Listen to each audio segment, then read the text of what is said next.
Mesdames, Messieurs, bonsoir. Bienvenue dans cette édition d'information. Tout d'abord, cette nouvelle, l'avion transportant Hama Amadou a atterri à Niamey à 18h05.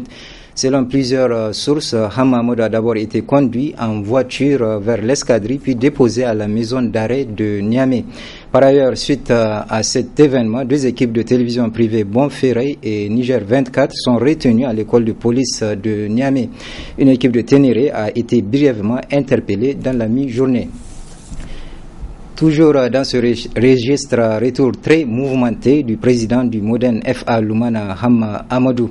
Les militants et sympathisants des partis de l'opposition qui étaient sortis massivement pour réserver un accueil chaleureux à Hama Amadou. Mais les forces de défense et de sécurité ont été déployées pour disperser les manifestants. Récit Hassan Saleh Mustafa, Sadoumi et Ibrahim Abdou. La tension était électrique ce samedi soir sur les routes menant à l'aéroport international Djori Hamani, ainsi du rond-point 6e à l'escadrille et du rond-point Wadata à celui de l'escadrille. Ils étaient des centaines de militants et sympathisants du Modène FA Lumana et ceux des partis de l'opposition en général. Ils se sont mobilisés pour accueillir chaleureusement le président du Modène FA Lumana, Hama Amadou, de retour de Paris où il vit depuis plus d'1 an. Face à face, les manifestants et les éléments de force de défense et de sécurité déployés en masse. Devant ces manifestants engagés, les éléments de force de défense et de sécurité ont fait l'usage des gaz lacrymogènes pour disperser la foule. Malheureusement, pour ce faire, ils tirent dans toutes les directions, même dans les maisons des riverains. Une situation qui n'est pas sans conséquence pour les locataires. Il était 18h quand l'avion qui transportait le président du Modène FA Lumana préparait son atterrissage sur les acclamations de la foule immense. Et peu après, Hama Amadou aurait été déféré à la prison civile de Niamey. Au moins une personne est morte et plusieurs autres interpellées au cours de la manifestation de ce samedi. C'est un jeune qui a été écrasé par des jeunes à moto dans leur fuite. Retrouvons encore Hassan Saleh Mustafa pour le compte-rendu. Il s'appelle Sourajo Adamou, âgé de 14 ans. Il a perdu l'âme au cours de la manifestation de ce samedi à l'occasion de l'arrivée du président du Modène FA Lumana Hama Amadou de Paris. Il aurait été écrasé par deux jeunes manifestants qui étaient à moto selon ce témoin. Moi je suis là-bas à m'asseoir lorsque le drame s'est passé. Oui. La police est en vitesse, la public est à s'enfuir.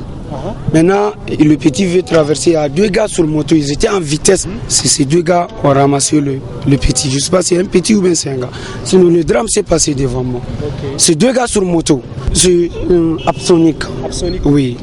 Mais le père de la victime, il pointe du doigt les éléments de force de l'ordre qui dispersaient les manifestants à coups de gaz lacrymogène.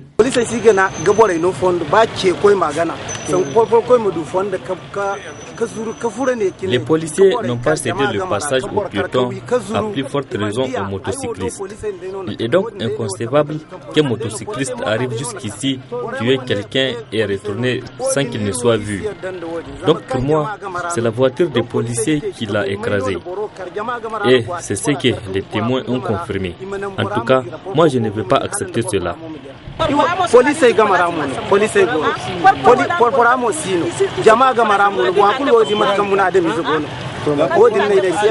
L'incident s'est produit sur le nouveau goudron en face de la Blue Zone. Le reportage de ce journal s'intéresse aux activités d'un jeune Nigérien promoteur d'un atelier de couture à Tawa. De son nader natal, Rabé Oumale s'adonne depuis plusieurs années aux activités de révalorisation de la culture nigérienne à travers son style. Reportage Souleymane Barma et Boubacar Souley. Être couturier, c'est l'ambition qu'il avait depuis le bas âge. Rabé Oumale, ce jeune Nigérien, promoteur de Zongo Couture installé il y a une dizaine d'années à Tawa, nous raconte son parcours professionnel. J'ai la chance de grandir avec mon père. Mon père faisait la couture et j'ai appris les étoffes nigériens. J'ai appris à travailler sur les tissus noirs Touareg appelés HH, le bazin appelé Wagambari. Ma maman faisait de l'indigo, j'ai vu travailler à la maison, j'étais petit. Mais quand j'ai quitté le banc de l'école, J'avais envie de faire des vêtements qui me plaisaient, des vêtements que j'avais envie de porter. Je faisais de temps en temps des petites pièces par-ci, par-là. Je rajoutais toujours la touche des vêtements nigériens, la broderie. J'ai garnisé le vêtement avec la broderie Touareg, Koura de Tawa. Et ça plaisait. Ça plaisait comment il faisait des petites commandes par-ci, par-là, au fur et à mesure de temps en temps. Comme ça, je créais. Contrairement aux jeunes couturiers de son âge, Rabé Oumale a choisi de faire la promotion du style vestimentaire à la nigérienne, beaucoup sollicité par des clients de toutes les catégories. Mes clients, c'est trop mélangé, quoi. J'ai des personnes qui aiment la mode nigérienne qui viennent parce que mes créations sont originales. Il y a les artistes nigériens qui aiment les beaux vêtements, il y a les acteurs du Nigeria qui aiment se faire remarquer. Il y a aussi les autorités nigériennes qui aiment mes créations parce que mes créations sont originales. Outre les nombreux emplois qu'il a créés pour la jeunesse, Rabé Oumale a également formé beaucoup de jeunes qui tournent aujourd'hui à leur propre compte. Sur le plan sportif, coup d'envoi cet après-midi au stade Seni Kounché de Niamey de la 3e édition de la Coupe du Président de la Ligue de handball de Niamey. Prennent part à cette compétition une dizaine de clubs civils et militaires de la capitale. Compte rendu Ibrahim Tikiré. L'AS Stade en bleu et l'AS Laban en blanc, c'est la première affiche de la 3e édition de la Coupe du Président de la Ligue de handball de Niamey. Des clubs civils et des forces de défense et de sécurité prennent part à ce tournoi qui va prendre fin ce 29 novembre 2015 à l'Académie des arts martiaux de Niamey. Comme chaque année, nous avons tenu quand même à remplir notre cahier de charges, à savoir l'organisation, au moins à défaut du championnat régional, d'organiser la Coupe de la Ligue. La seule particularité, c'est qu'on évolue dans un contexte économique particulièrement difficile.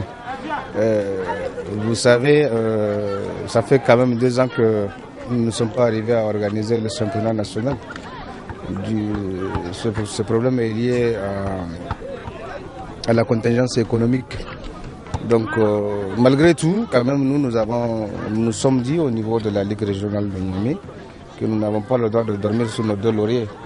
Nous devrons bouger. Donc, nous avons eu à bousculer quelques partenaires quand même qui nous ont apporté un coup de main. Bon, pour certains, la réaction est encore timide, mais nous osons espérer qu'ils vont réagir rapidement pour permettre justement à cette jeunesse de s'exprimer et de s'épanouir. Malgré les difficultés financières et la réticence des sponsors, les responsables de la Ligue de handball de Niamey tentent de donner de la compétition aux handballeurs. La tâche n'est pas du tout facile, je dirais même que la tâche est vraiment ardue. Mais bon, comme nous l'avons dit depuis notre investiture, Niamey c'est quand même la Ligue phare, c'est la vitrine quand même du sport nigérien d'une manière générale. Donc les handball ne fait pas exception. Et donc nous avons l'obligation quand même de faire quelque chose pour que cette jeunesse-là, qu'on a tant besoin, puisse s'exprimer sur le terrain et compétir.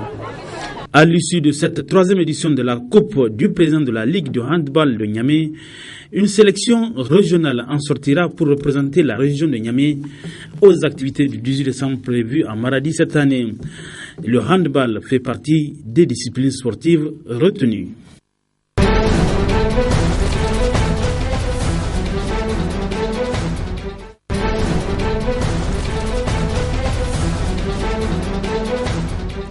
Des attentats terroristes ont été perpétrés hier à Paris. Le bilan est lourd, 128 morts, au moins 82 personnes tuées en plein concert et une centaine de blessés dans un état critique. Ce matin, les terroristes de l'organisation État islamique ont revendiqué ces actions sanglantes.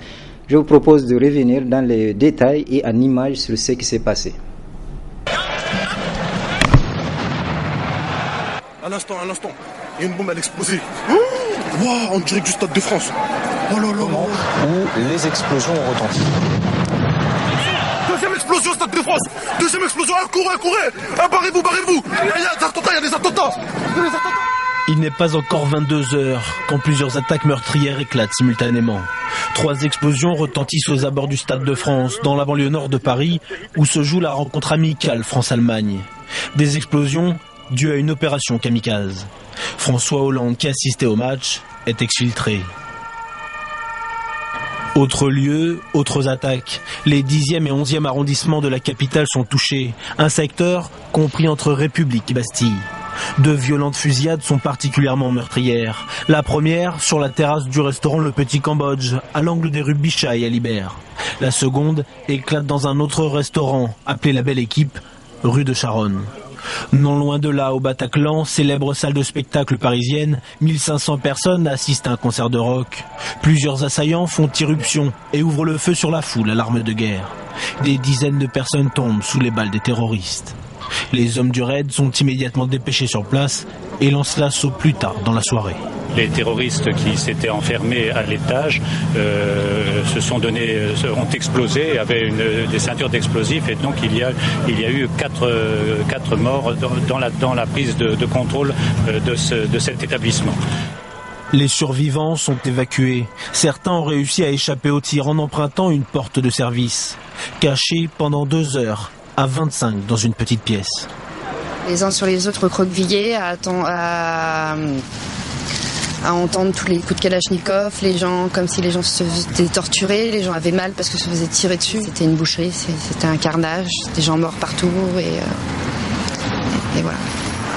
Une cellule de crise est aussitôt mise en place au ministère de l'Intérieur. François Hollande prend la parole quelques instants avant un conseil des ministres exceptionnel convoqué à l'Élysée.